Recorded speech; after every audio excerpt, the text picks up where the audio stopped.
Welcome, everyone, to the Ironbeard Yoga podcast. I'm your host, Robert Ironbeard. Today's date, April 28th, 2023. I know I've been away for a little while.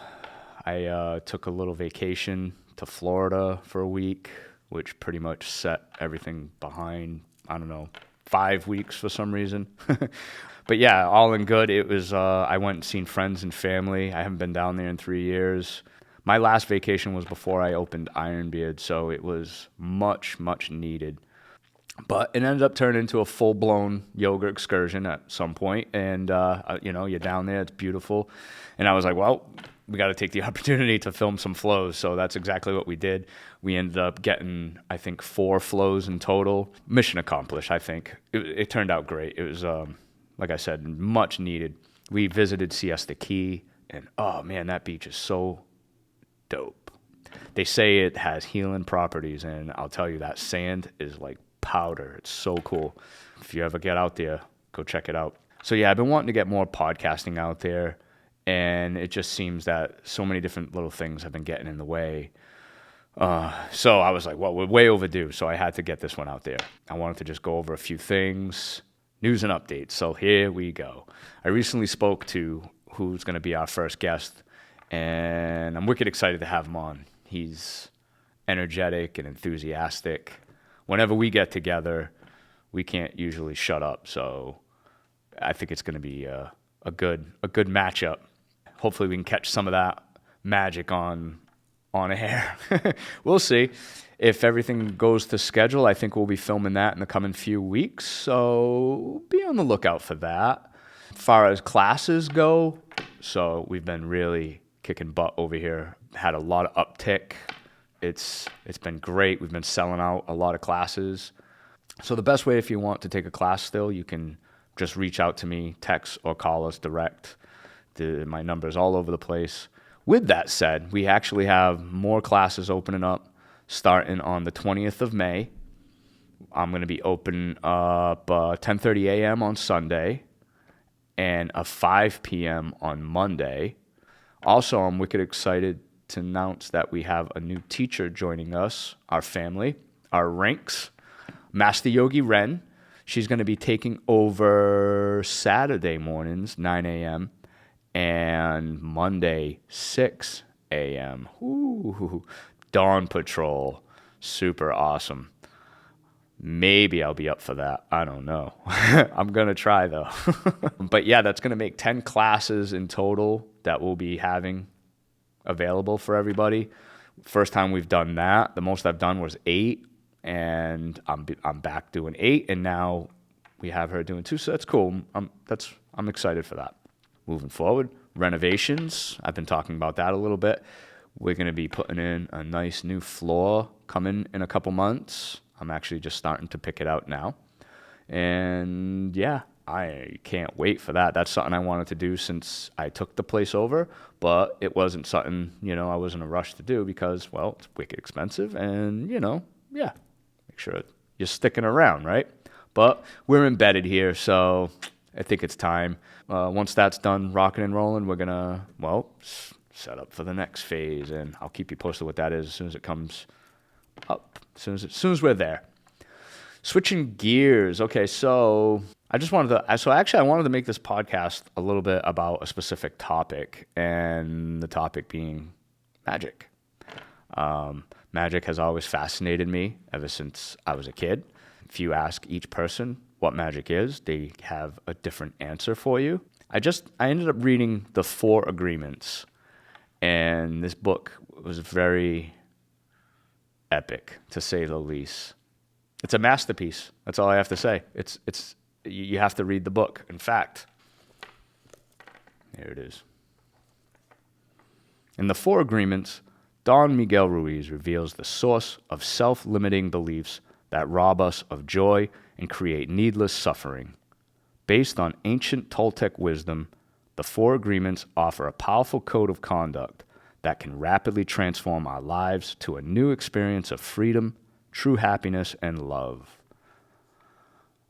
I don't think it does justice at all. Yeah, check it out. Great book. Yeah, I can't believe I'm just reading this now, but better late than never. I find it fascinating that I've been living by these agreements or tenets for quite a while now, and it was just a nice refresher, and to see it all compiled. Yeah, I started a lot of this when I got into yoga, and when you read into the 8 limbs of yoga, you see a lot of parallels. So yeah, back to magic. Ever since I was a kid, I knew deep down every human on earth was capable of magic in one form or another. I feel like the book kind of put a little sense to this. Speaking only on word magic, because that's essentially what he's kind of talking about in the book, or at least the first tenet, which is, by the way, the first tenet is to be impeccable with your word. And I thought right there, that's so powerful, so fascinating. Many people are unaware that they're casting spells daily, unbeknownst to them. And not to get conspiratorial on you, but this isn't an accident. Just as much as I don't believe in coincidences, this is neither. So if you can control such things in society, it would definitely be a game changer. No doubt there. Especially magic, you know. There's books written on the powers that be that suppress our magic. So look at it this way. If you don't believe in magic, then would you ever even know, or how would you know that if you're casting spells or not? What would you know about it? Would you know anything? You wouldn't even think it exists, so therefore it doesn't exist to you. So, in my opinion, if you don't believe in magic, then you'll never know that you are involved in magic or casting spells, good or bad, positive or negative, or even how to harness it. And I feel like this is an extremely important part in taking our power back and going inward spiritually, diving in. Another good example of that is manifestation. If everyone knew the power of that, then I feel like that alone would be an entire game, an earth changer, you know? Imagine finding out that you have all this magic and the ability to achieve anything and everything beyond your wildest dreams and imagination, right? And you can tap into that and have that. And it's right there. It's already yours, they say, you know? You can't show people this stuff, you know? There's no way. Like I was saying, like that alone would have such an impact on society. And it does. Don't be naive that it doesn't. It would free us literally overnight.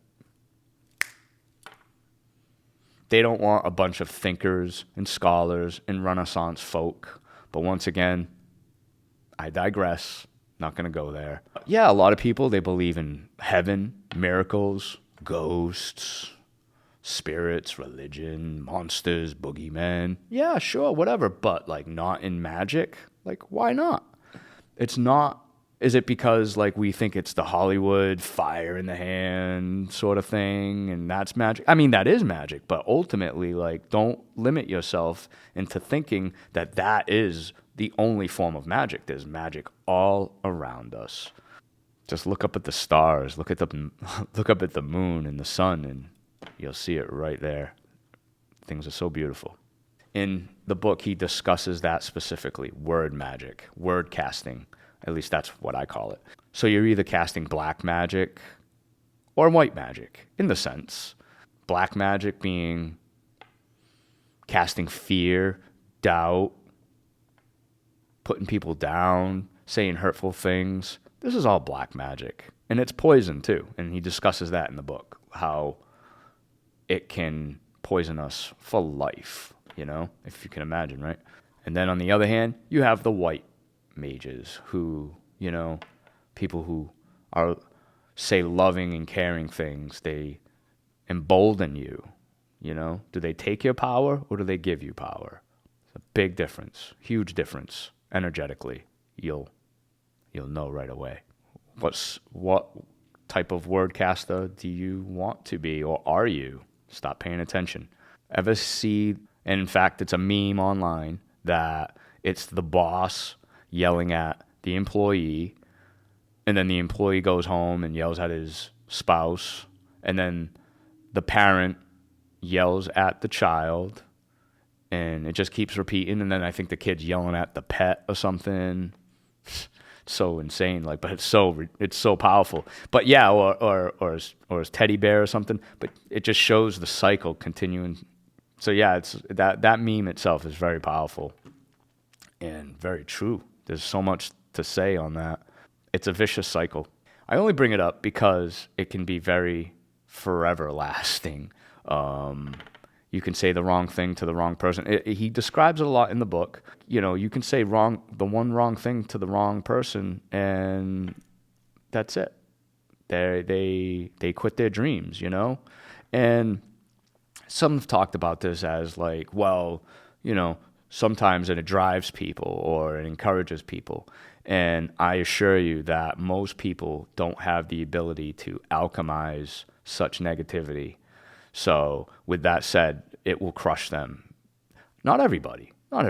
Some people are immune to it. Once again, like, this isn't how you motivate people, you know, roasting on them and always kicking them down. And it's just not how we uplift our brothers and sisters. At least not in my book anyway. That's just my personal opinion. If you say the wrong thing, a parent saying the wrong thing to a kid can carry that for the rest of his life, and it can be very detrimental. Just as much as, you know, speaking positivity. I remember the people who have encouraged me and who said beautiful things to me. Pretty much every single one of them, you know, that has everlasting effects as well. So once again, like, what kind of wordcaster do you want to be? Me personally, I like to be positive and try to be a white mage on that aspect. At least that's how he describes it. After reading this book, it definitely put a clear understanding on pretty much every relationship I've ever had with anyone. And if that ain't fascinating enough, then I don't know what is. And no, I am not associated, affiliated, and or making any money off preaching this book. I just feel like it's quite a powerful piece that every single person needs to read. To reiterate, it's made me look back on a few things with fresh eyes. Yeah, it wasn't too long ago someone was actually putting poison into my mind and saying a lot of nasty, hurtful things. And I couldn't figure out, you know, if it was me or what. And it messed with my head. I wouldn't lie. And I feel like after kind of going through this, it really kind of made me reflect on that. And I feel much better now of everything about it, you know, how it all turned out. Yeah, once again, I realized I've been on this path now for a while, and it helps to have knowledge of things. With knowledge comes understanding, and with understanding, you can start to save yourself. You can pull yourself out of hell, you know? And that's how it, once again, he kind of goes into that in the book as well. I posted it online, and quite a few people started talking about how he's got other work too. I'm going to look into, see what that's all about. I'm sure I'll like it all. I just started The Pilgrimage by Paulo Coelho, and he's another fantastic author. I love his work. He's the author of The Alchemist. I read that. The Warrior of Light. I read that just recently. That was really good too. And yeah, I'll pick up as much stuff as I can on him. So yeah, be very cautious with your magic. Humans carry so much more than just word magic. Our thoughts carry massive weight as well. You all know this. It's how we manifest, bringing things into our third eye, our true sight. Power of thought and intention is all part of it. It's how we create. We start within the mind and we create it in our physical realm. That's another podcast, though. I'll go into that. In fact, I go into that a little bit on my big podcast that I have planned for the story of Ironbeard. I'm almost done with, by the way, just touching on that. I think I'm up to like 12,000 words, but it's all broken into chapters, and I'm really excited to bring all that and start filming that. That's going to be coming real soon as well. I'm just proofreading right now and finishing it up. But yeah, going back real fast to the whole magic thing, people not knowing about it, being unaware of it, like cursing. A lot of people are cursing people, putting curses on people, and they don't even know they're doing it. And it's not good. It's wild. It's wild. And that stuff really can bite you. Yeah, that's all I have to say about that. So, you're probably wondering about this epic shirt right now, right? Yeah, I would be. Junkman 5000. Not only is he tearing up YouTube, but he's one of my best friends. He just launched his website. He put a lot of work into it. Go check it out, junkman5000.com. Like I said, he's on YouTube. Go there, give him a watch, a like, a subscribe, maybe share his stuff if you like. He'd greatly appreciate it. Speaking of YouTube, as I was writing this out, we were at 198 subscribers. So that's wicked awesome, wicked blessed. But man, woo, it's been a grind to just get that. I've been working on it for over 4 months, and it's a lot of work. But that's okay. I'm having a lot of fun. It's really fascinating watching it grow and cultivate. And like I said, a lot of work goes into the flows that you probably wouldn't even imagine. But it's a great learning experience. I'm learning the programs. I'm learning filming. I'm learning equipment. I'm just back in school, fully back in school. Whenever I get time, I'm reading and researching. Like I said, it's been a really fun undertaking. I look forward to moving forward with it, along with the podcasting and everything. And I feel this is all in its infancy. I can't wait to see where it goes. I started the channel for podcasting, but we started doing the flows, and we started getting such awesome response, and a lot of people have been waiting for that. So, just to bring that has been fun. I got to give the people what they want. The people have spoken, and you give them what they want. And unfortunately, all this stuff takes a lot of time. Everyone who voted in the 2023 South Coast Community Choice Awards, thank you very much. We know it's a pain in the butt, but our efforts are going to go a long way. I truly feel this in my heart chakra. I absolutely love sending out little ripples, little blips, boop, and seeing them come back as tidal waves. That's part of my manifestation game. I love that stuff. And that's exactly what we're doing. We're dropping a lot of little rocks in the lake, boop, and watching those ripples happen. We ain't going to know the results for a few weeks from what I heard. And then what this ends up doing is it's going to put us into the actual drawing of the best businesses or whatnot. And I believe that's the top 3 or 5 companies that got voted on in the last vote. So we're going to know the results of that, and then we're going to start the real voting. And I can't wait for that. I think we're going to do good. I think we'll do good. I'm excited. But once again, thank you all for voting and taking your time to vote, and the ones who are going to continue to vote. We appreciate every one of you. If you want to help the cause more, please subscribe to our channel if you already haven't. Share our stuff as much as you can on social media. This helps a great deal. Thank you all for everyone who shares space with us in and out of our studio, for growing and sweating with us. Our friends, our family, deep gratitude. We love you all. If you're not in the book, give us a call, sign up for a class. What are you waiting for? I think we're going to wrap it up here. I look forward to seeing you all soon. Valhalla. Take care. Ironbeard out.